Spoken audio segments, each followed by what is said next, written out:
اعوذ باللہ من الشیطان الرجیم بسم اللہ الرحمن الرحیم الحمد للہ والصلاة والسلام علی رسول اللہ وآلہ آل اللہ واللعنۃ الدائمۃ علی اعدائہم اعداء اللہ من یوم عداوتہم الی یوم لقاء اللہ عباد اللہ اوصیکم ونفسی بتقوی اللہ اتقوا اللہ فإن خیر الزاد التقوی۔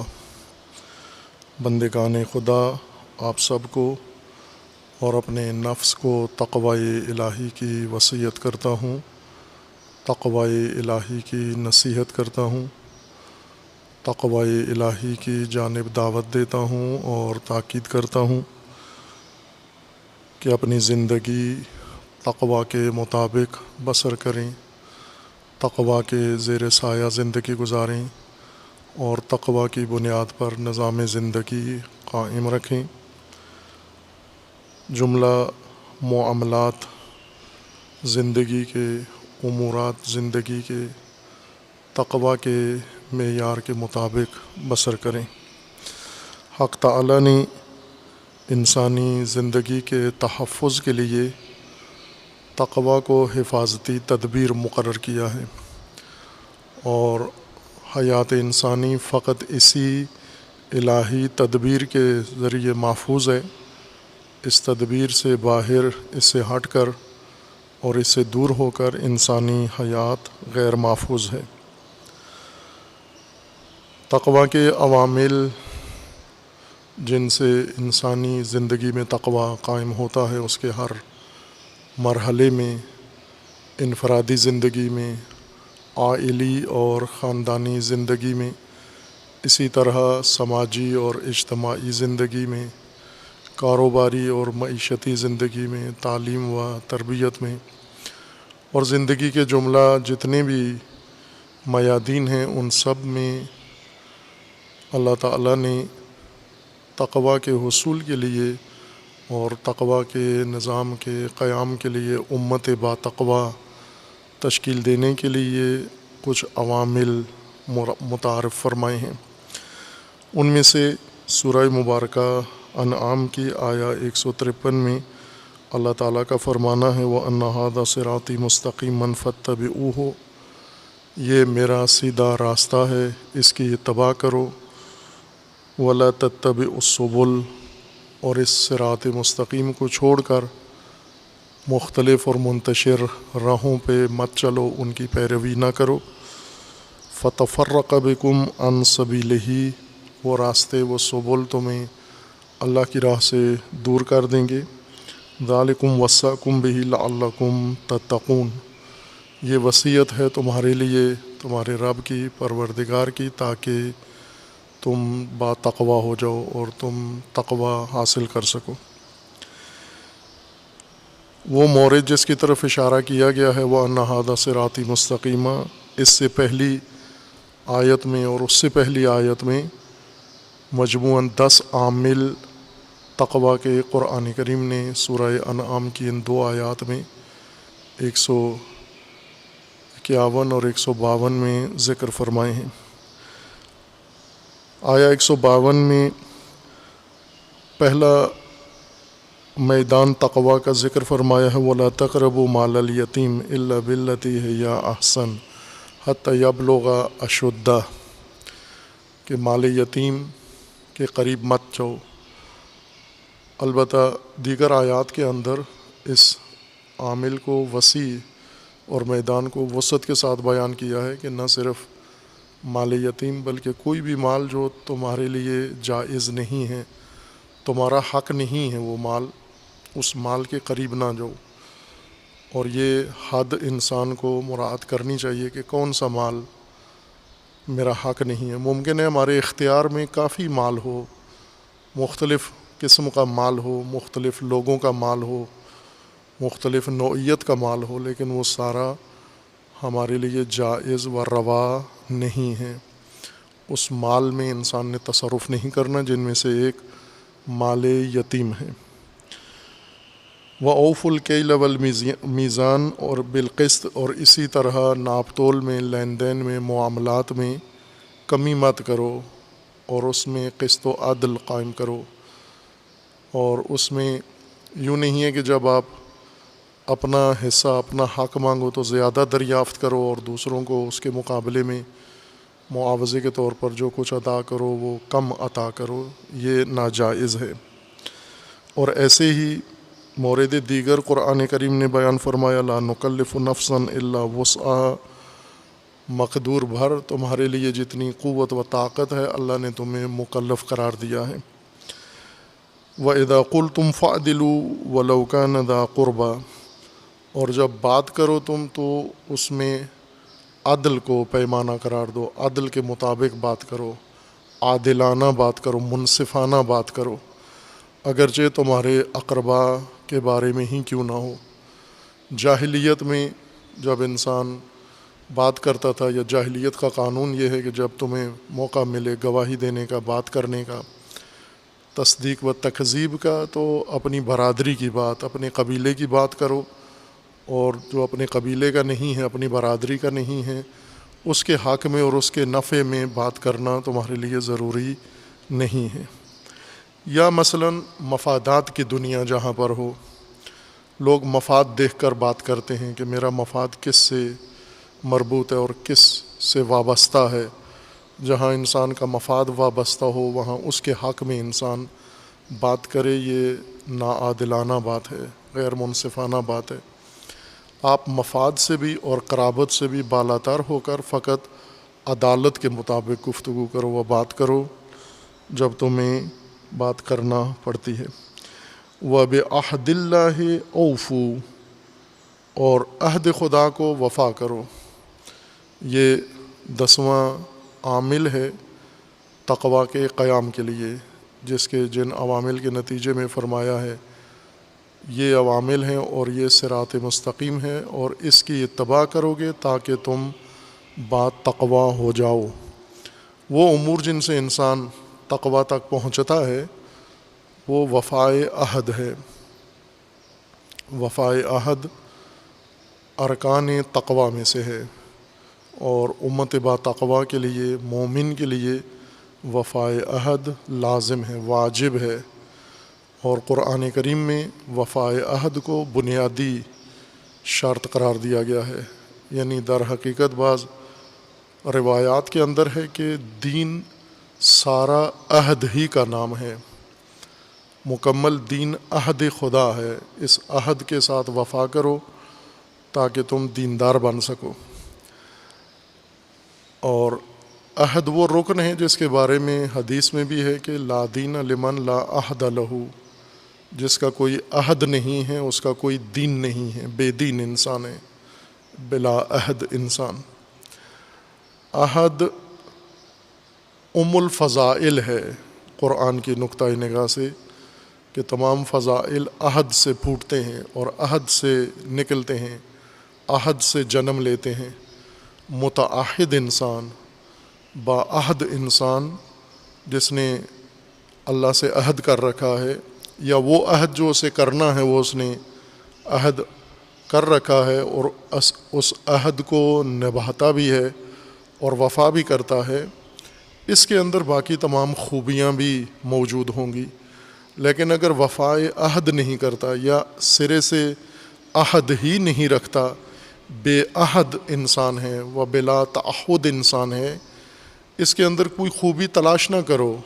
اس کے اندر آپ صداقت، امانت داری، حیا اور باقی جو خصوصیات ہیں انسانی اعلیٰ فضائل و فضیلتیں، ان کی توقع و جستجو نہ رکھو۔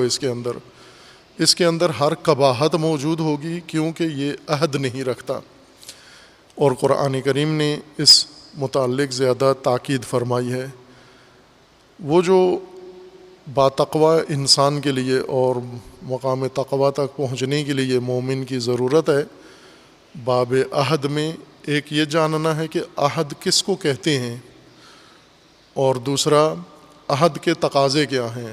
عہد کے بارے میں اللہ تعالیٰ کا فرمانا ہے کہ اسے نقص و نقض نہیں کرنا، ناقص عہد نہیں بننا اور ناقض عہد نہیں بننا۔ نقص و نقض عہد انسان کو انسانیت کے درجے سے گرا دیتا ہے اور انسان کی حرمت ختم ہو جاتی ہے، احترام ختم ہو جاتا ہے اگر انسان عہد ترک کر دے۔ اور تیسرا مطلب باب عہد میں ہے، عہد کی وفا ہے کہ عہد کو وفا کرنا ہے۔ یہ وہ الفاظ ہیں جو ہم عموماً نقص و نقض تو استعمال نہیں کرتے اپنی روزمرہ گفتگو میں، لیکن عہد اور اسی طرح وفا کو زیادہ استعمال کرتے ہیں اور کم تر اپنے مقام اور محل میں استعمال کرتے ہیں۔ عموماً بے محل اور بے موقع اور بے جا طور پر ان الفاظ کا استعمال کرتے ہیں ہم۔ عہد جیسے اردو میں لاڈ پیار سے عہد کہتے ہیں، عہد عین ہے دو آنکھوں والی اور دال عہد، یہ اس کا آسان ترجمہ یا معنی اگر کریں تو یہ بنتا ہے کہ انسان جب اپنے ذمہ کوئی کام لے لیتا ہے، کسی کام کا اپنے آپ کو پابند کر لیتا ہے، اپنے ذمہ لے لیتا ہے، کوئی ذمہ داری لے لیتا ہے، کوئی اقدام، کوئی فیصلہ، کوئی عمل، کوئی فعل، کوئی ایسی چیز اپنے دوش پہ اپنے ذمہ لے لیتا ہے جو اس کو اپنے آپ کو پابند کرتا ہے اس کے انجام دینے کا، اس وقت عموماً انسان کرتا ہے کہ جب اسے جواباً اس عہد کے، اس ذمہ داری کے مقابلے میں اسے بھی کچھ حاصل ہونا ہو، اسے بھی کچھ ملنا ہو۔ جیسے عموماً انسان آپس میں یہ عہد کرتے ہیں، ایک انسان دوسرے انسان کے ساتھ عہد کرتا ہے کہ اگر آپ میرے لیے یہ کام انجام دیں تو میں آپ کے لیے یہ کام انجام دوں گا۔ عموماً لین دین میں یہ عہد ہوتا ہے، کبھی ملفوظ ہوتا ہے، کبھی ہم اس کو باقاعدہ زبانی کہتے بھی ہیں اور کبھی طے ہوتا ہے، زبانی نہیں کہتے لیکن ذہن کے اندر یہ بات مسلم ہوتی ہے، طے ہوتی ہے کہ یہ کام میں نے آپ کے لیے کرنا ہے۔ اس وقت جب آپ میرے لیے یہ کام کریں، آپ مجھے یہ چیز دیں گے، میں اس کے جواب میں آپ کے لیے یہ انجام دوں گا، یہ عمل انجام دوں گا۔ اپنے دوش پہ کوئی عمل کسی کے لیے لے لینا، اپنے ذمہ کوئی ذمہ داری لے لینا، کوئی مسئولیت لے لینا، کوئی حق لے لینا، کوئی اقدام، کوئی فیصلہ لے لینا کہ یہ میں انجام دوں گا اس شے کے بدلے میں، اس کو عربی زبان میں عہد کہتے ہیں۔ اگر اس کا مختصر ترجمہ کریں تو یعنی ذمہ داری، وہ چیز جو انسان اپنے ذمہ لے لیتا ہے، اپنے دوش پہ لے لیتا ہے، اپنی گردن پہ لے لیتا ہے، خود اس کے لیے عہدیدار ہو جاتا ہے کہ میں یہ کام کروں گا، یہ عہد کہلاتا ہے۔ اور یہ عہد انسانی حیات کے لیے بنیاد ہے، انسان کی زندگی اسی عہد کے ساتھ گزرتی ہے۔ اگر انسان عہد کا پابند نہ ہو یا عہد کرے ہی نہیں، کوئی چیز اپنے ذمہ نہ لے، انسان کی زندگی مختل ہو جاتی ہے، انسانی حیات میں اختلال آ جاتا ہے، انسانی حیات میں بے نظمی پیدا ہو جاتی ہے۔ اگر انسان عہد نہ کرے اور عہد کر کے پھر اس کو وفا نہ کرے، اس کو انجام نہ دے، وہ چیز جو اپنے دوش پہ لیے وہ اسے سرزد نہ ہو اور اسے ترک کر دے انسان یک طرفہ طور پر، یہ بھی خلل ہے انسانی زندگی کے اندر۔ خواہ انسان ایمان رکھتا ہو نہ رکھتا ہو، اللہ کو مانتا ہو نہ مانتا ہو، ہر دو صورتوں میں عموماً جو زندگی روزمرہ کی گزر رہی ہے عہد سے گزر رہی ہے۔ مثلاً انسان ایک دوسرے کے لیے کام کرتے ہیں، انجام دیتے ہیں، تو اسی عہد کی بنیاد پر ہے کہ کوئی کسی دوسرے کے لیے کام کر رہا ہے، کوئی کسی ادارے میں کام کر رہا ہے، کوئی کسی محکمے میں کام کر رہا ہے، کوئی سرکاری کسی دفتر میں کام کر رہا ہے، کوئی پرائیویٹ کسی کمپنی میں کام کر رہا ہے، کوئی ملک کے اندر کسی کے لیے کوئی خدمات انجام دے رہا ہے، کوئی دوسرا ملک سے باہر یہ خدمات انجام دے رہا ہے۔ یہ سب اسی عہد کے تناظر میں سب کچھ انجام پا رہا ہے۔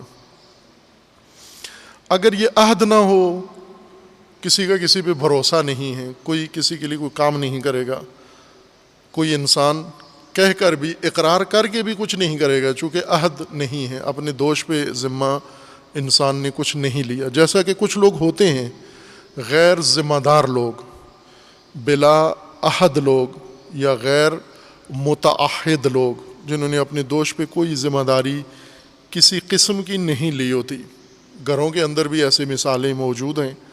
کئی گھر ایسے ہیں جن کے اندر متعدد افراد رہتے ہیں، عورتیں مرد، لیکن ان میں سے ایک دو گھریلو ذمہ داریاں رکھتے ہیں، ان کی گردن پہ ڈالی گئی ہوں یا نہ ڈالی گئی ہوں، انہیں خود احساس ہے کہ یہ ہماری ذمہ داری ہے گھر کا نظام چلانا. مثلاً گھریلو خواتین ہیں اگر، تو انہوں نے کہے بغیر خود انہیں معلوم ہے کہ یہ گھریلو کام ہماری ذمہ داری ہے، ہمیں انجام دینے ہیں.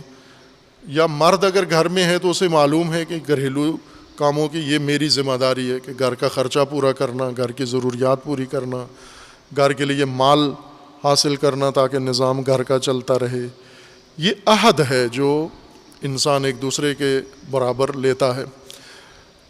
خوب اس عہد کے تحت ہی گھر چلتا ہے، لیکن اسی گھر میں کچھ افراد ہوتے ہیں جن کا کوئی عہد نہیں ہوتا، وہ گھر کے کسی چیز کے ذمہ دار نہیں ہیں. وہ ممکن ہے عورتیں ہوں، ممکن ہے مرد ہوں، کہ کثرت سے ہیں، اور ہر گھر میں شاید اس کی مثال بھی پائی جاتی ہوگی، کہ جن کا کام فقط کھانا پینا، سونا جاگنا، لڑنا، لڑائی کرنا، جھگڑا کرنا، وقت پاس کرنا، زندگی ضائع کرنا، یہ ان کا معمول ہے، لیکن کوئی ذمہ داری نہیں ہے ان کے دوش پر، کوئی کسی قسم کی گھریلو کام ان کے اپنے دوش پر نہیں ہے. یہ بلا عہد لوگ ہیں. انہی کے بارے میں قرآن کا لہجہ بہت ہی سخت ہے، حتیٰ منافق اور کافر سے زیادہ سخت لہجہ قرآن کریم کا ان لوگوں کے بارے میں ہے جو ذمہ دار نہیں ہیں، غیر ذمہ دار لوگ ہیں. چونکہ انسان دین کو اگر دیکھیں تو دین تو سارا عہد ہی کا نام ہے، ذمہ داریوں کا نام ہے، اور مومن ذمہ دار انسان ہی کو کہتے ہیں، مسلمان ذمہ دار انسان کو کہتے ہیں، مکلف ذمہ دار کو کہتے ہیں جس کے دوش پر اللہ تعالیٰ نے ذمہ داریاں ڈال دی ہیں.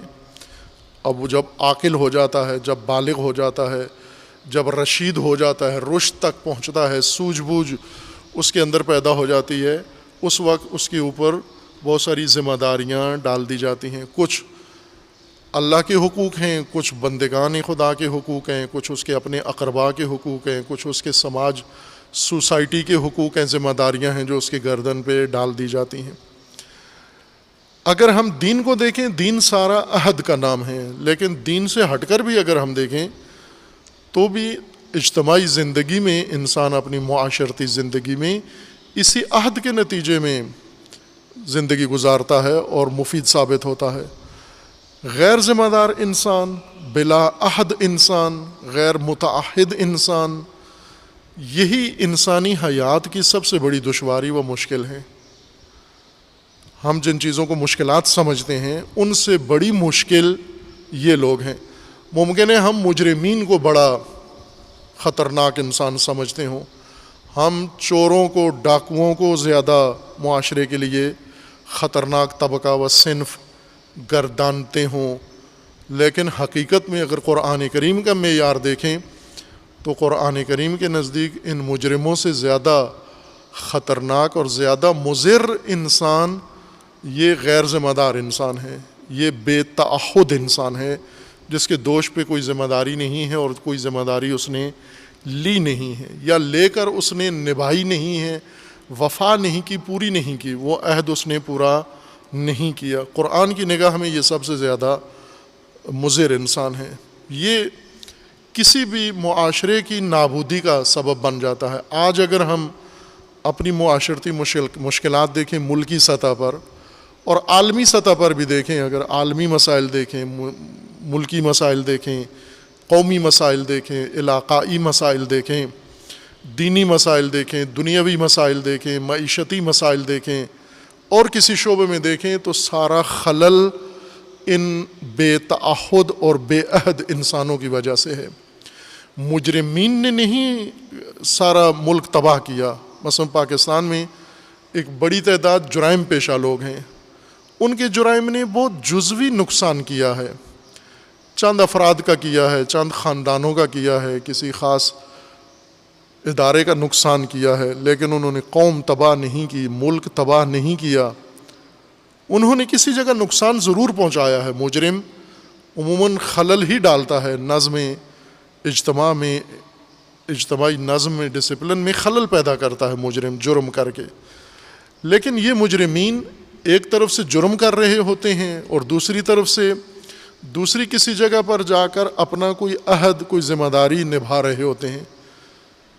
بہت سارے چور گھر چلانے کے لیے چوری کر رہے ہوتے ہیں، اس لیے چوری کر رہا ہے کہ اس کے گھر کا نظام نہیں چلتا۔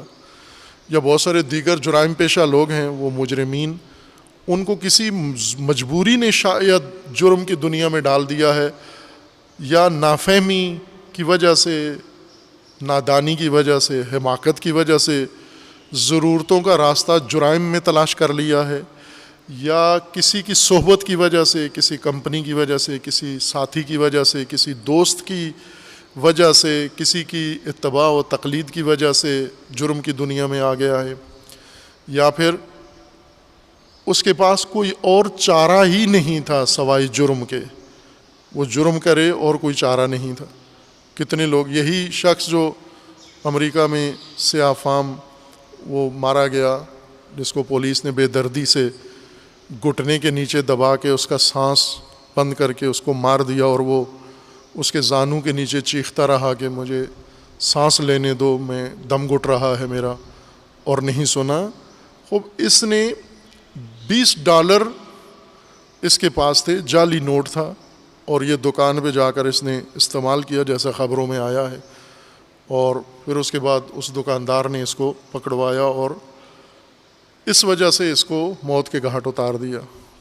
اور ظاہر ہے کہ اس نے کوئی اتنا بڑا جرم تو نہیں کیا، قانون کی خلاف ورزی کی اس نے، قانون کی خلاف ورزی ظاہر ہے اس کو حالات نے یا اس کے مسائل نے اس کو مجبور کیا۔ جو انسان $20 کی آگے کرتا ہے غیر قانونی کام، کیا امریکہ کے اندر یا دنیا کے اندر $20 سے اوپر کے مجرم نہیں ہیں جنہوں نے $بلینز کے جرائم کیے ہیں، $ملینز کے جرائم کیے ہیں، اربوں کھربوں ڈالر جنہوں نے اپنی مملکت کا بھی، دوسری مملکت کا بھی، اور جنہوں نے قتل عام کیا ہے بشریت کا، انسانیت کا، یہ سارے موجود نہیں ہیں۔ یا اسی طرح روزمرہ ہم سنتے ہیں بہت سارے مجرمین پکڑے جاتے ہیں، ان کو سزائیں ہو جاتی ہیں عدالتوں میں۔ ان میں سے اکثر ایسے ہوتے ہیں جو شاید سزا نہیں بنتی ان کی، اس لیے نہیں بنتی کہ جس طرح چور کے لیے ہے کہ چور کو سزا دینے سے پہلے، اس کا ہاتھ کاٹنے سے پہلے یہ دیکھو کہ اس نے چوری کیوں کی ہے، مجبور تھا چوری کرنے پر یا مجبوری کے بغیر اس نے چوری کی ہے۔ اگر مجبوری کی وجہ سے چوری کی ہے تو وہ سزا نہیں بنتی اس کی، جو عموماً لوگوں کے ذہنوں میں ہے کہ جہاں چور پکڑا اس کا ہاتھ کاٹ دیا۔ اگر کوئی اس کے پاس چارہ ہی نہیں تھا سوائے اس چوری کے، تو پہلے حکومت کا، حکومت اسلامی کا، حکومت انسانی کا کام یہ ہے کہ پہلے اس کی ضرورتیں پوری کرے، پہلے لوگوں کو ان کی روزمرہ کی زندگی کی ضرورتیں فراہم کرو، اس کے بعد اگر چوری کرتے ہیں تو مجرم ہیں، اور اگر ان کی ضرورتیں ہی پوری نہیں ہیں تو سلاطین مجرم ہیں، حکمران مجرم ہیں۔ ہر مجرم کی سزا حاکم کو دینی چاہیے، وہ مجرمین جو مجبور ہو کر جرم کی دنیا میں آتے ہیں۔ ویسے فراوان ہیں، عورتیں ہیں، مرد ہیں، چھوٹے بڑے سارے جرائم کی دنیا میں جو مجبوریوں کی وجہ سے یہ جرائم کی دنیا میں آتے ہیں۔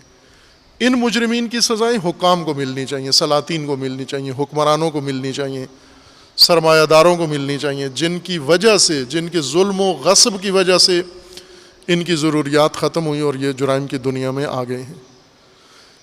یہ مضر لوگ ہیں۔ قاتل ایک مضر انسان ہے، جو قتل نفس کرتا ہے مجرمانہ، یہ مضر انسان ہے۔ چور مضر انسان ہے، کم تولنے والا مجرم انسان ہے، ملاوٹ کرنے والا مجرم انسان ہے، اور لوگوں کے حقوق ضائع کرنے والا مجرم انسان ہے۔ یہ سب مجرمین ہیں، یا ان کے پاس کوئی مجبوری ہے جرم کرنے کے لیے، یا نہ مجبوری نہیں، ویسے جرم کرتے ہیں۔ مجرم شخصیت اور مجرمانہ ذہنیت کی وجہ سے جرم کرتے ہیں۔ ان سب کے اوپر تو بہت حساسیت ہے، ہر آدمی ان کے اوپر حساس ہے۔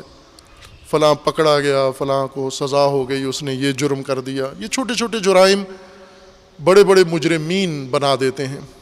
یہ لوگ ان کو بڑا مجرم سمجھتے ہیں. ابھی پاکستانیوں کے ذہن میں بہت بڑے مجرم کون ہیں؟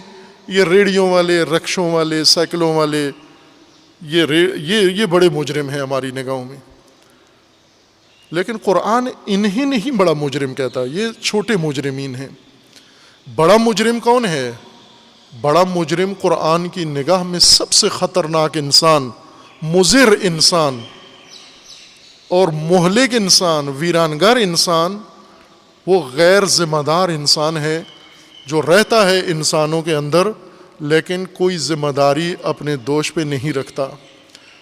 کوئی ذمہ داری نہیں ہے اس کی، نہ اپنی زندگی کی ذمہ داری، نہ اپنے خاندان کی ذمہ داری، نہ اپنے ہم نوع انسانوں کی ذمہ داری، نہ اپنے معاشرے کی ذمہ داری، نہ اپنے علاقے کی ذمہ داری، نہ اپنے دین کی ذمہ داری. کسی چیز کا ذمہ دار نہیں ہے لیکن طلبکار ہر چیز کا ہے.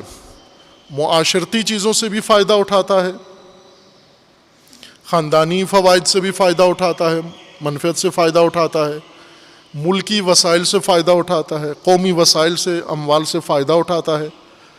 فائدہ اٹھانے کے لحاظ سے ہر چیز سے فائدہ اٹھانے کے لیے تیار ہے لیکن کسی کے بدلے میں کسی کے سامنے ذمہ دار نہیں ہے. یہ شہید مطہری رحمۃ اللہ علیہ کا ایک بہت ہی حکیمانہ قول ہے. دیگر ان کے علمی اقوال کی مانند جو انہوں نے، اللہ تعالیٰ نے انہیں توفیق دی علم و حکمت و دانائی کی، اور اس علم و حکمت و دانائی سے انہوں نے جوانوں کی اور عوام کی رہنمائی کی ہے کہ چونکہ یہ باتیں عام علماء نہیں کرتے، یا اس وجہ سے نہیں کرتے چونکہ متوجہ ہی نہیں ہیں، یہ سبق پڑھا ہی نہیں ہے، یہ نصاب و کتاب ان کے علم میں نہیں ہے، یا اس وجہ سے نہیں کرتے کہ ان چیزوں کا کوئی خریدار نہیں ہے. چونکہ عموماً کاروباری لوگ جو علم بیچتے ہیں، دین بیچتے ہیں، قرآن بیچتے ہیں، مذہب بیچتے ہیں، تو وہ مارکیٹ پہلے دیکھتے ہیں کہ مارکیٹ کس چیز کی ہے، مانگ کس چیز کی ہے، گاہک کس کی چیز کے موجود ہیں، تو وہ گاہکوں کے ڈیمانڈ کے مطابق دینی مسائل بیان کرتے ہیں. شہید مطہری ان لوگوں میں سے نہیں ہیں جو گاہک دیکھ کے، منڈی دیکھ کے پھر اپنا متاع دین لا کے بیچیں کہ یہ فروخت کرنا ہے، میں نے خریدار کوئی ہے یا نہیں. کوئی نہ بھی وہ خریدار تو بھی علامہ اقبال کی طرح کہ یوسف من بحر این بازار نیست، عصر من دانندے اسرار نیست. میرا زمانہ اسرار کا جاننے والا نہیں ہے، سر شناس نہیں ہے، رمز و راز نہیں سمجھتے میرے زمانے کے لوگ. اور میرا یوسف من بحر این بازار نیست، میرے یوسف کا یہاں کوئی خریدار نہیں ہے. اور دیکھا آپ نے کہ اقبال کا اقبال وہ یعقوب ہیں اور ان کا پیغام، ان کی فکر، ان کا راستہ یوسف ہے. اس حسن کی وجہ سے کنایا استعمال کیا یوسف کا کہ یہ یوسف ہے علامہ اقبال. اب اس کا پاکستان میں کوئی خریدار نہیں ہے، منڈی میں کوئی ہے ہی نہیں ہے جو یہ یوسف خریدنے آیا ہو.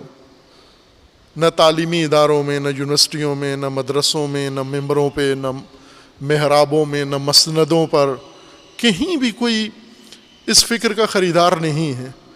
وہ عموماً کاروباری منڈی میں وہ چیز لاتے ہی نہیں ہے جس کا کوئی خریدار نہ ہو.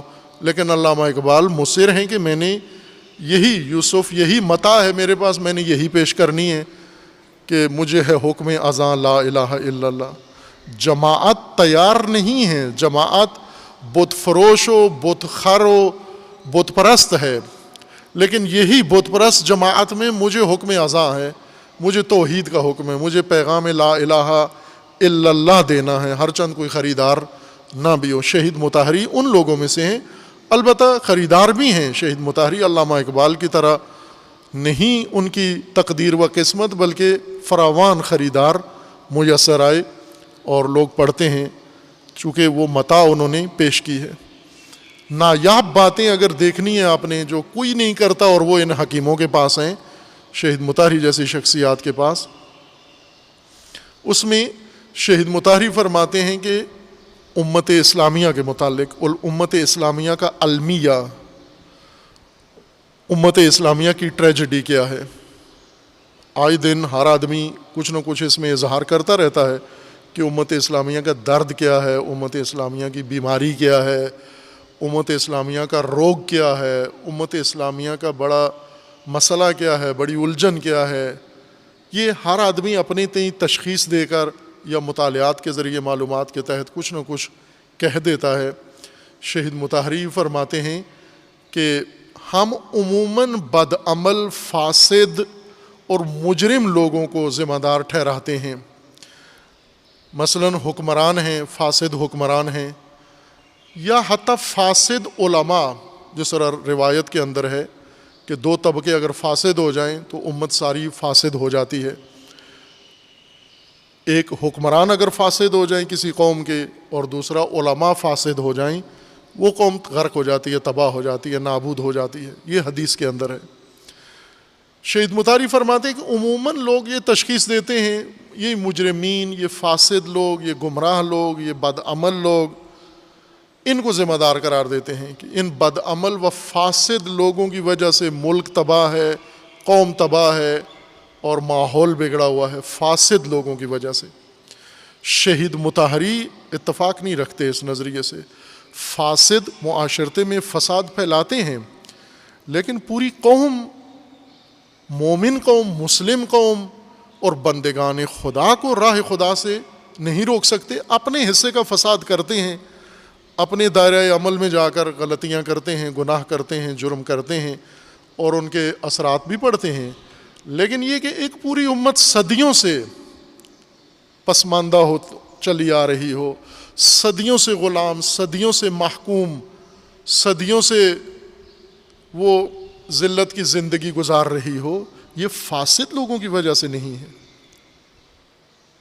یہ وہ تشخیص ہے جو منفرد ہے شہید مطہری اس رائے میں، اور درست رائے ہے، 100% صحیح رائے ہے، قرآن کریم کے عین مطابق ہے، رسول اللہ صلی اللہ علیہ وآلہ وسلم کے فرامین و سنت و سیرت کے عین مطابق ہے، اور اہل بیت علیہم السلام کی سیرت و تعلیم کے عین مطابق ہے، اور عقل کے عین مطابق ہے۔ یہ قول شہید تشیع، شہید بزرگوار، شہید مرتضیٰ مطہری رضوان اللہ تعالی علیہ کا یہ قول۔ وہ کیا فرماتے ہیں کہ امت اسلامیہ کا المیہ یہ فاسد لوگ نہیں ہیں، بلکہ امت اسلامیہ کا المیہ غیر ذمہ دار لوگ ہیں۔ چونکہ امت فاسدوں کی تابع نہیں ہے، فاسدوں پر تو لعنت کرتے ہیں، ہر چند خود بھی انسان فساد کرتا ہے، لیکن کسی فاسد کو پسند نہیں کرتے۔ عموماً فاسد سے اظہار بیزاری کرتے ہیں، فاسد سے اظہار نفرت کرتے ہیں۔ مثلاً کیا یزید کے زمانے میں ساری امت امام حسین علیہ السلام کی دعوت پر لبیک نہیں کہی؟ یزید کی وجہ سے نہیں کہ یزید نے روکا ہوا تھا ان کو۔ یزید کا واقعاً احترام تھا لوگوں کے دلوں میں۔ وہ جو امام حسین علیہ السلام کے ساتھ نہیں آئے، کیا واقعاً یزید کے تقدس کے قائل تھے؟ یہ آج کے زمانے کے ناصبیوں کی طرح جو اس وقت پیدا ہوئے ہیں، نیا ناصبی گروہ پیدا ہوا ہے پاکستان کے اندر، ان کی طرح یزید پرست تو نہیں تھے۔ وہ یزید سے متنفر تھے، بیزار، شدید بیزار تھے۔ یزید نے نہیں انہیں روکا ہوا تھا امام حسین کا ساتھ دینے سے۔ کس نے روکا ہوا تھا؟ غیر ذمہ دار دینداروں نے، جو بظاہر اچھی شخصیات تھے، محترم و مقدس تھے، لیکن غیر ذمہ دار، غیر متعہد لوگ تھے، بلا عہد تھے، کوئی عہد اللہ اور دین کے ساتھ نہیں رکھتے تھے، کوئی عہد امت اور اسلام کے ساتھ نہیں رکھتے تھے۔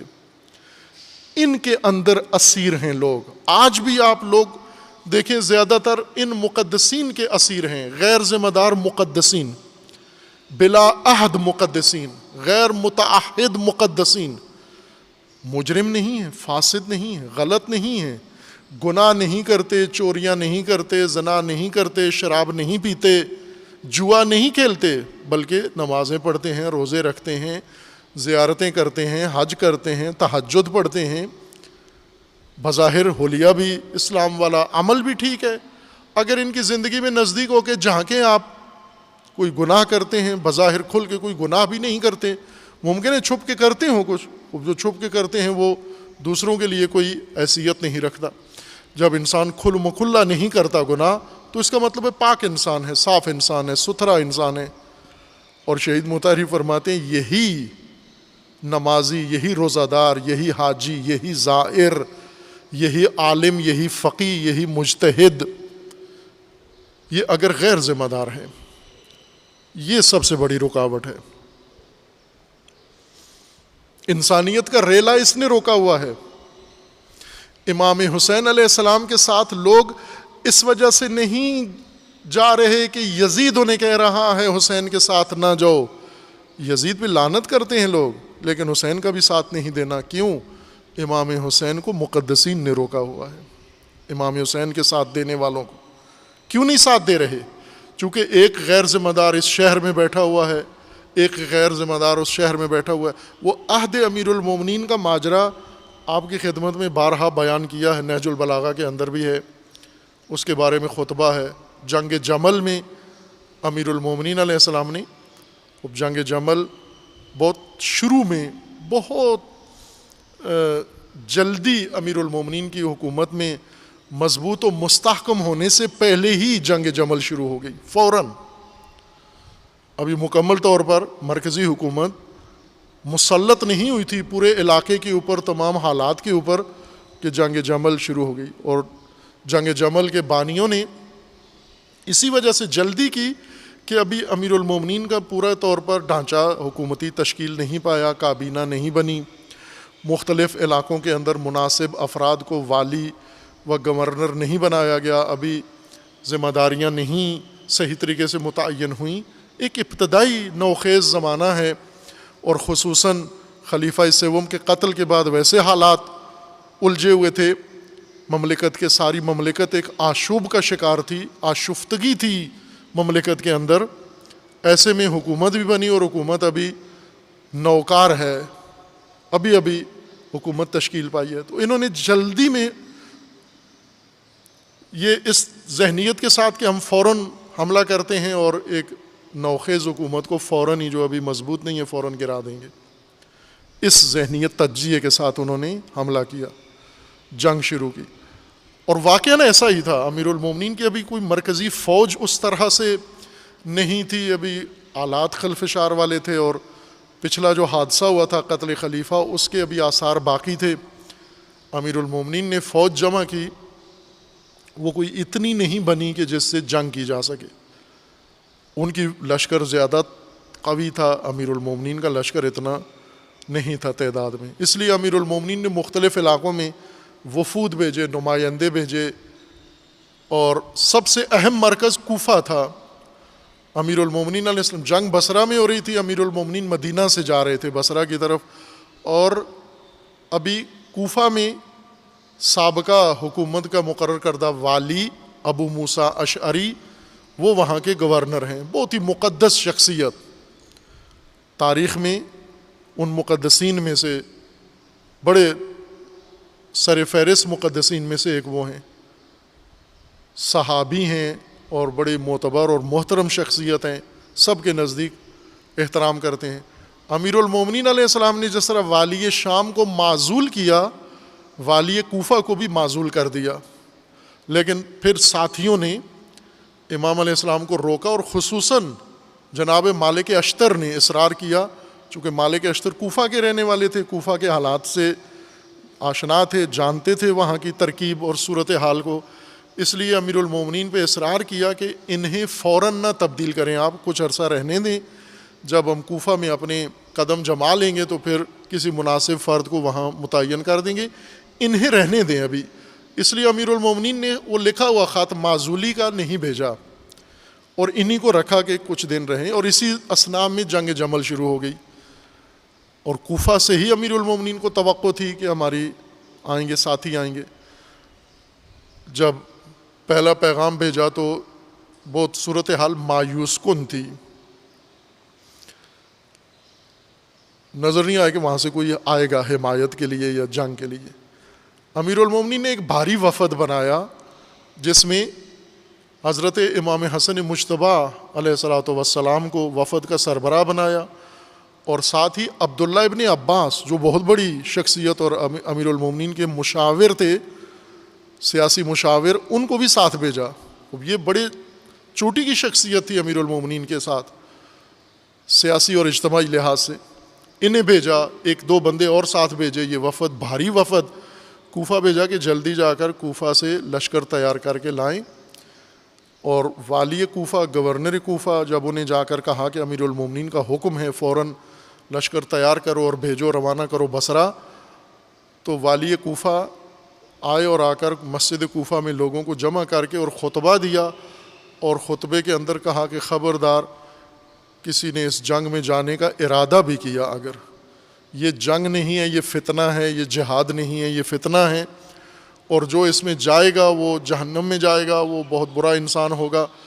اور بہترین انسان وہ ہے جو اس جنگ میں نہ جائے، اس سے بھی بڑا انسان وہ ہے جو جنگ کے لیے اٹھے بھی نہیں، اس سے بھی بڑا انسان ہے وہ جو سرے سے اٹھے ہی نہیں، جو لیٹا ہوا ہو، اور سب سے بہترین باتقوا وہ ہے جو سویا ہوا ہو. یہ خطبہ دے کے اتر گئے. اور امیر المومنین کے وفد نے پیغام بھیجا امیر المومنین کو کہ آپ کے نمائندے نے، نمائندہ ولی نے یہ کام کیا ہے. آج ولی فقی اور نمائندگان ولی فقی کا زمانہ ہے، اس وقت ولی معصوم اور نمائندگان ولی کا زمانہ تھا. امیر المومنین کا نمائندہ ہے، گورنر با اختیار، اور کہا کہ لشکر بھیجو، اور چڑھ کے تقریر کی اور کہا کہ خبردار کوئی یہاں سے کوفہ سے کوئی بھی نہیں جائے گا یہاں سے لڑنے کے لیے. نہیں گئے. بعد میں امام حسن علیہ السلام نے مسجد کوفہ میں لوگوں کے سامنے دوبارہ تقریر کی، اور عبداللہ ابن عباس نے پھر کوفیوں کو تیار کیا، اور وہاں سے بالآخر ایک امیر المومنین کا کہ بقول کے ایک جنید جند نہیں، جند مانگی تھی، جنید آیا. جنید چھوٹی سی ٹولی، ایک ضعیف لاغر سی ٹولی وہاں سے امیر المومنین کے لیے روانہ ہوئی. خوب یہ کوفہ والوں کو کس نے روکا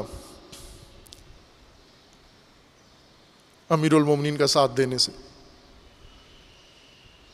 ایک مقدس مآب نے. کسی فاسد آدمی نے نہیں روکا، کسی مجرم نے نہیں روکا. بہت ہی پاکیزہ، پرہیزگار، مقدس ترین ہستی، شخصیت، اس نے روکا کہ نہیں جانا تم. خود کو بھی نہیں ذمہ دار سمجھا کہ میں اس وقت میری یہ ذمہ داری بنتی ہے، میں حکومت کا حصہ بھی ہوں، اور دوسروں کو بھی روک دیا کہ آپ نے بھی نہیں جانا. شہید مطہری یہی سمجھانا چاہتے ہیں ہمیں. آج بھی امت اسلامیہ، ملت پاکستان کس بند کے پیچھے رکی ہوئی ہے؟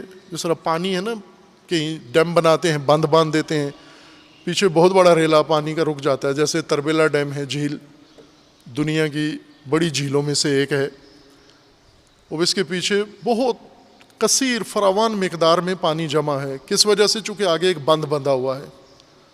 اس بند نے یہ سارا پانی روکا ہوا ہے، جھیل بنا لی ہے. یہ رکی ہوئی قومیں اور رکے ہوئے پانی جس بند کے پیچھے رک جاتے ہیں، وہ مجرمین نہیں ہوتے، وہ غیر ذمہ دار ہیں. شہید مطہری فرماتے ہیں یہ وہ لوگ ہیں جو خود کوئی ذمہ داری دوش پہ نہیں رکھتے اور غیر ذمہ دار ہیں، عہد نہیں ہے کوئی ان کا، اور اپنے بے عہد ہونے کے نتیجے میں دوسروں کو بھی بے عہدی اور بد عہدی میں مبتلا کر دیتے ہیں. اس لیے لوگ بھی کچھ نہیں کرتے. امام خمینی نے آ کر جو اصل نبض پکڑی قوم کی، ملت کی، وہ کیا چیز تھی؟ کس چیز کی خلا کو امام نے پورا کیا؟ امام سے پہلے فقہا نہیں تھے، بڑے بڑے فقہا تھے، مجتہدین تھے. کوئی ایسا زمانہ نہیں گزرا غیبت کبریٰ میں، ایک دن بھی ایسا نہیں گزرا جب تشیع کے اندر اعلیٰ درجے کے چوٹی کے فقہا موجود نہ ہوں. صف اول کے فقہا موجود تھے، ہر عہد میں موجود تھے، ہر دور میں موجود تھے. لیکن انجماد تھا، جمود تھا، سکوت تھا، اور ان کی وجہ سے عوام میں بھی جمود تھا. عوام کو بھی کوئی ضرورت نہیں تھی کہ ہم کیوں بولیں جب آگے راہبر نہیں بول رہا، جب آگے بڑی شخصیت نہیں بول رہی. امام نے آ کر اس طلسم کو توڑا. اس بے عہدی کو توڑ کر عہد کیا اپنے ذمے. امام خمینی کے ذمے کس نے یہ کام لگایا؟ کسی حکومت نے انہیں کہا، ملک کے اندر سے، ملک کے باہر سے کسی ایجنسی نے انہیں کہا؟ دین نے، اللہ نے، قرآن نے فرمایا یہ عہد ہے تمہارا اور اس عہد کو تم نے وفا کرنا ہے. اور جب وہ بند جس کے پیچھے ملت امت رکی ہوئی تھی، منجمد جھیل بنی ہوئی تھی،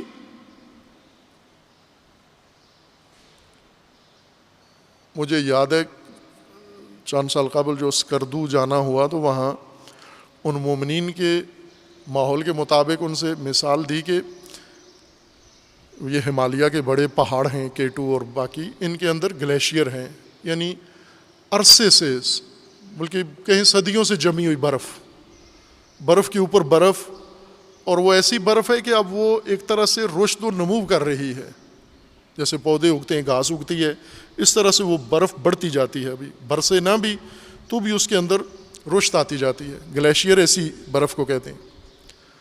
پہاڑ ہیں پورے بڑے منجمد برف کے. یہ پہاڑ اگر سارے پگھل جائیں، آج ہی اگر یہ شمالی پہاڑوں کی، گلگت بلتستان کے بڑے پہاڑوں کی برف پگھل جائے، یہ ملک سارا ڈوب جائے گا، پورے ملک میں سیلاب آ جائے گا. اتنا پانی ہے منجمد وہاں پر، لیکن برف بنا ہوا.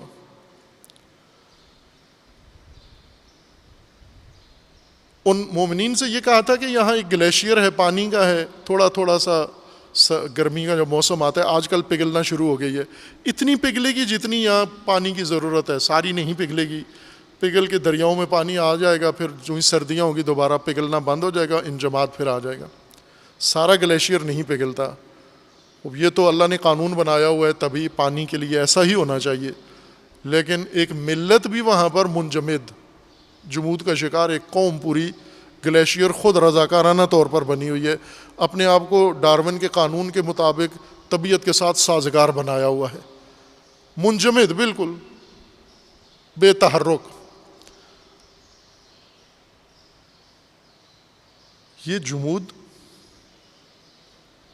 گلیشیئر تو سردی کی وجہ سے بنا ہوا ہے، لیکن قوم کے اندر جمود کس کی وجہ سے ہے؟ وہ تو گلیشیئر نے، یہ سردی نے نہیں لوگوں کو منجمد کیا ہوا، اچھے لوگوں نے منجمد کیا ہوا ہے، نیک لوگوں نے، انہوں نے منجمد کیا. چونکہ ان کے اندر کوئی احساس عہد نہیں ہے، امت بھی ساری خاموش ہے. امام نے آ کر یہ انجماد توڑا، یہ جمود توڑا. کیوں توڑا؟ امام کو کس نے اکسایا؟ امام کو کس نے متحرک کیا؟ عہد نے. عہد اندرونی محرک ہے.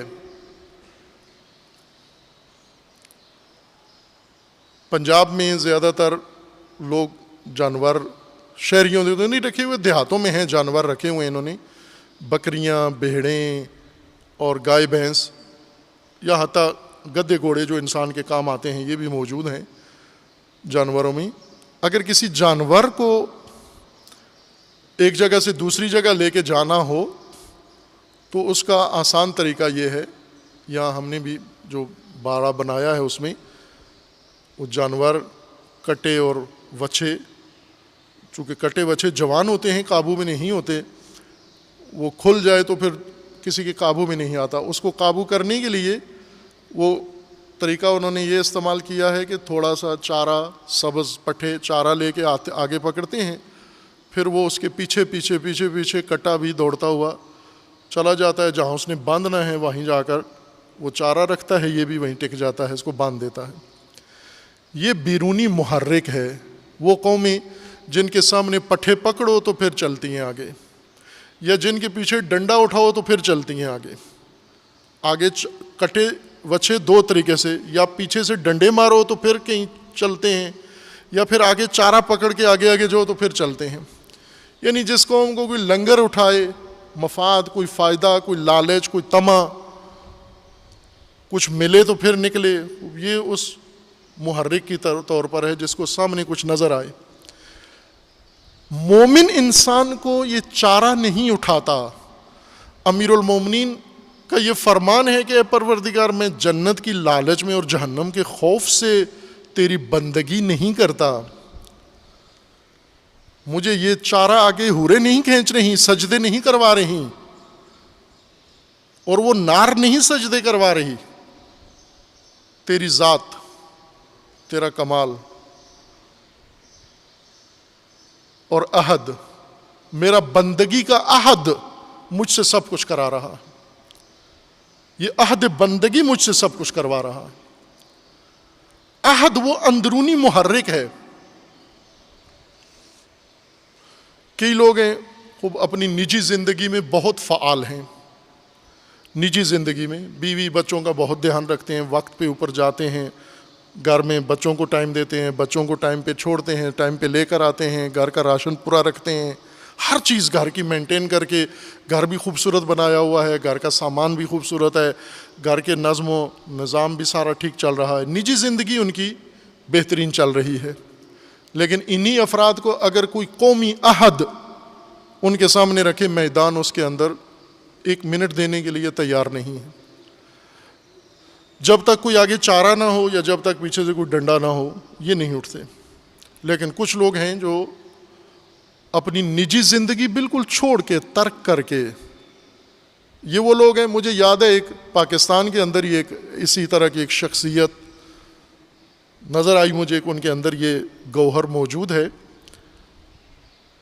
اور ان کے ساتھی ان کو ستا رہے تھے،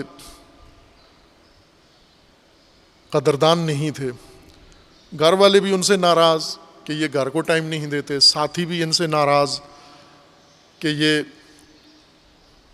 خود بڑا بننے کی کوشش کرتے ہیں۔ وہاں ان کی خدمت میں نے عرض کیا کہ عزیزان، یہ ہنر اللہ نے نا کم لوگوں کو دیا ہے جو اپنی زندگی میں اپنے بچوں کو یتیمی کی حد تک لے جاتے ہیں۔ ان کے ہوتے ہوئے بھی ان کے بچے یتیم ہوتے ہیں، یتیموں کی طرح ہوتے ہیں۔ کیوں؟ کہ یہ نجی زندگی کے لوگ نہیں ہیں، ان کو اللہ نے وہ توفیق دی ہے کہ پوری امت ان کا عیال ہے۔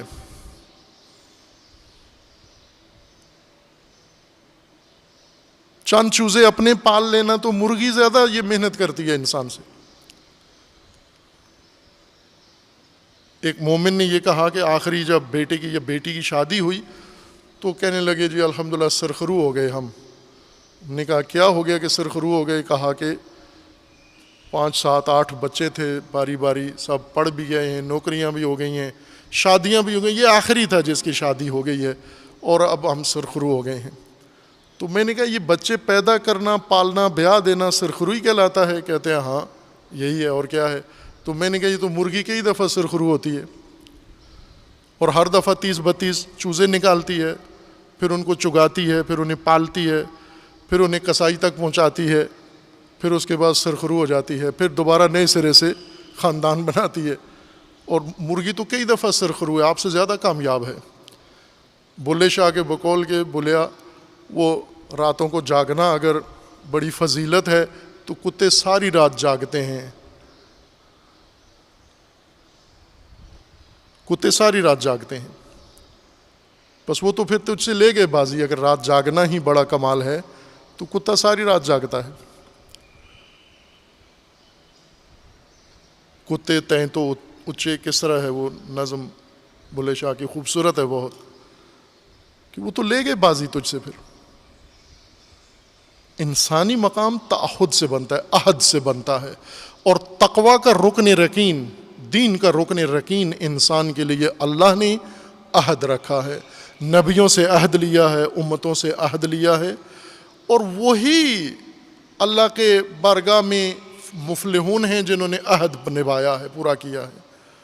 وہی سرنگون ہیں جنہوں نے عہد توڑا ہے، کم نہیں ہے وہ قومیں جنہوں نے عہد توڑا ہے۔ اللہ تعالیٰ ہم سب کو خداوند تبارک و تعالیٰ متعہد ہونے کی، عہد الہی، عہد دین، عہد انسانیت اپنے دوش پہ لینے کی توفیق عطا فرمائے، اور اس عہد کو وفا کرنے کی اللہ تعالیٰ توفیق عطا فرمائے انشاءاللہ۔ اعوذ باللہ من الشیطان الرجیم، بسم اللہ الرحمن الرحیم، انا اعطیناک الکوثر فصل لربک وانحر ان شانئک هو الابتر۔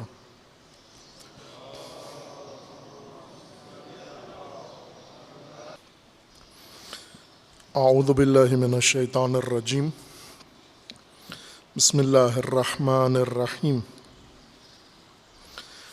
الحمد للہ والصلاة والسلام علی رسول اللہ وآلہ آل اللہ سیما علی امیر المؤمنین علی ابن ابی طالب علیہ الصلاۃ والسلام وفاطمۃ الزہرا سیدۃ النساء العالمین والحسن والحسین سیدی شباب اہل الجنہ وصبتی الرحمہ وعلی ابن الحسین ومحمد ابن علی وجعفر ابن محمد وموسیٰ ابن جعفر وعلی ابن موسیٰ ومحمد ابن علی وعلی ابن محمد والحسن ابن علی والحجۃ ابن الحسن القائم المنتظر المہدی حجج اللہ علی عبادہ وامناؤہ فی بلادہ واللعن علی اعدائہم اجمعین من الآن الی قیام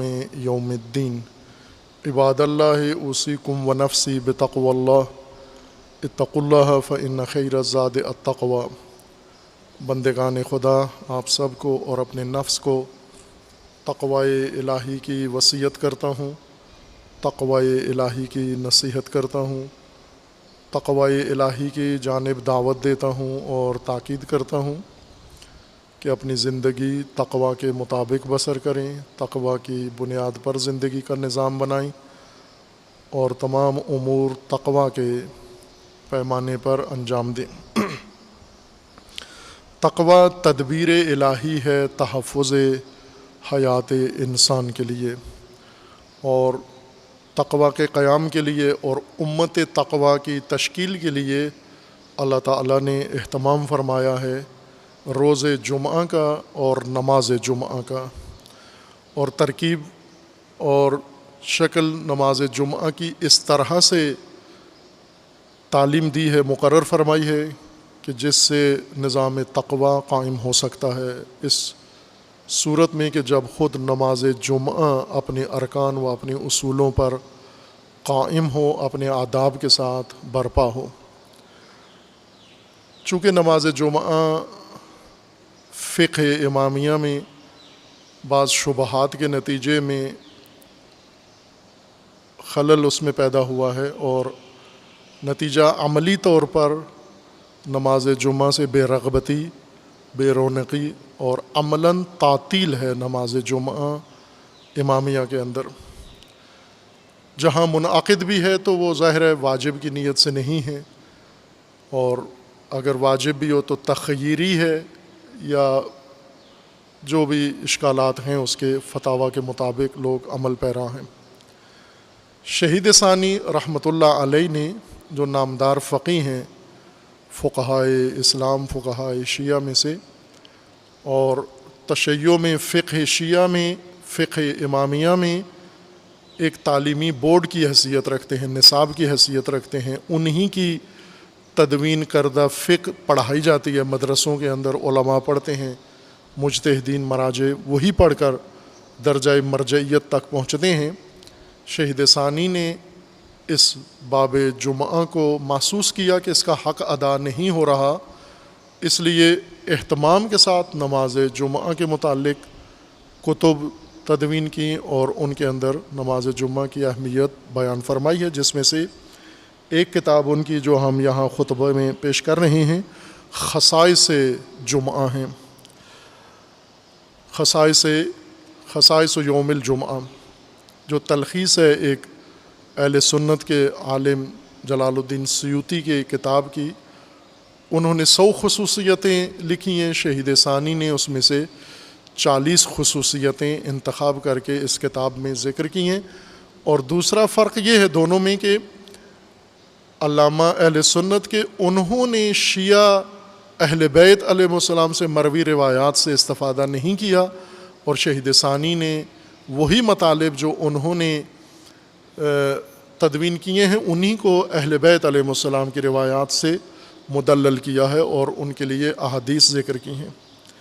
اس میں سے ہم 15ویں خصوصیت پر پہنچے تھے، الخامسۃ عشرہ، 15ویں خصوصیت شہید ثانی فرماتے ہیں روز جمعہ کی یہ ہے التبکیر الی المسجد. التبکیر بعض کتابوں کے اندر الحمدللہ آپ اس لحاظ سے محفوظ ہیں کہ کتاب پڑھتے نہیں ہیں, کتاب کی طرف رجوع ہی نہیں ہوتا, لہٰذا یہ مشکل بھی پیش نہیں آئے گی. لیکن جو کتابوں کی طرف رجوع کرتے ہیں یا جن کے پاس ہیں وہ اصلاح کر لیں کہ یہ خصوصیت یا یہ حدیث غلط لکھی ہوئی ہے, اجتہادی. بعض لوگ ہوتے ہیں نا جو اجتہاد کر کے کسی بات کو ٹھیک کرتے ہیں. استاد پڑھا رہا تھا طالب علم کو قرآن, اور قرآن میں اسے پڑھاتا تھا الذین, الذین جو بار بار قرآن کے اندر آیا ہے الذین, تو طالب علم پڑھتا تھا لیمبذن. استاد الذین پڑھاتا تھا, طالب علم لیمبذن پڑھتا تھا. وہ اپنی طرف سے تصحیح کرتا تھا کہ شاید استاد سے غلطی ہو رہی ہے, نا الذین ہے تو الذین ہی پڑھنا ہے. یہ لفظ تبکیر ہے, اسے بعضوں نے اپنی جانب سے ٹھیک کیا, تکبیر کر دیا. چونکہ تبکیر کا انہیں معنی نہیں سمجھ میں آیا, لا یعنی سی لگی بات انہیں, تو تکبیر کا, تکبیر رائج چیز ہے, لگاتے بھی ہیں لوگ نعرہ تکبیر, اس لیے تکبیر مانوس چیز تھی تو تبکیر کی جگہ تکبیر لکھ دی ہے کہ روز جمعہ کی 15ویں خصوصیت تکبیر نہیں تبکیر ہے. تبکیر, تے بے کاف یہ رے, تبکیر. تبکیر بکر سے ہے اور بکرا قرآن کریم میں بھی ہے, بکرتن و اصیلا. بکرا صبح کو کہتے ہیں, ظہر سے پہلے کے وقت کو بکرا کہتے ہیں, لیکن صبح سے پہلے کا وقت نہیں ہے, بلکہ بکرا کا مطلب یا بکر کا مطلب ہوتا ہے جلدی, فوراً, سرعت کے ساتھ.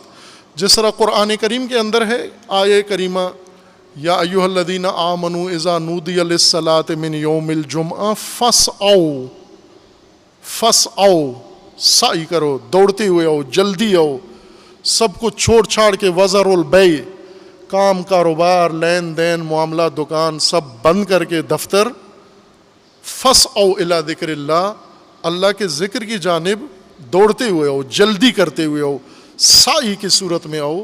یہ فاسعوا حکم ہے, واجب ہے. اسی کو حدیث میں تبکیر کہا گیا ہے. تبکیر اول وقت, فوراً. اردو میں اس کو کہتے ہیں ارلی, آپ کی اردو میں, لنڈے والی اردو میں ارلی یعنی پہلے وقت میں ہی, فوراً ہی. اس کے مقابلے میں ہوتا ہے تاخیر, ٹال مٹول کے بعد, چلے جائیں گے, دیکھ لیں گے, ابھی تو ٹائم ہے. تبکیر خصوصیت روز جمعہ و یوم جمعہ ہے, اور نماز جمعہ کی خصوصیت میں سے 15ویں خصوصیت جو رسول اللہ نے بیان فرمائی اور تاکید فرمائی وہ تبکیر ہے, یعنی جلدی نماز میں آنا, جلدی مسجد میں آنا. یہ جمعہ کے لیے خصوصیت ہے اس کی, تبکیر, فوراً آنا, جمعہ کے دن ارلی آنا, جلدی آنا, سب سے پہلے آنا.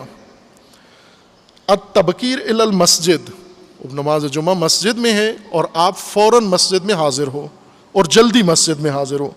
قال صلی اللہ علیہ وآلہ وسلم, رسول اللہ صلی اللہ علیہ وآلہ وسلم کا فرمان ہے اذا کان یوم الجمعہ کان علی کل باب من ابواب المسجد ملائکۃ یکتبون الاول فالاول. رسول اللہ فرماتے ہیں کہ جمعہ کے دن مسجد کے ہر دروازے پر ملائکہ استقبالیہ میں کھڑے ہوتے ہیں. آپ جب جمعہ کے لیے مسجد میں آتے ہیں تو دروازے پر, مسجد کے دروازے پر ملائکہ آپ کے استقبال کے لیے کھڑے ہوتے ہیں, اور وہ کھڑے ہو کر ساتھ لکھ بھی رہے ہوتے ہیں, حاضری لگا رہے ہوتے ہیں. ملائکہ نماز جمعہ میں حاضر ہونے والے نمازیوں کی حاضری لگا رہے ہوتے ہیں. یکتبون الاولا, کیا لکھ رہے ہوتے ہیں کہ پہلے کون آیا ہے, فالاولا, اس کے بعد دوسرا کون آیا ہے, سب سے پہلے کون آیا ہے, اس کے بعد کون آیا ہے, اس کے بعد کون آیا ہے, اسی طرح ترتیب لکھ رہے ہوتے ہیں. فَإِذَا جَلَسَ الْإِمَامُ,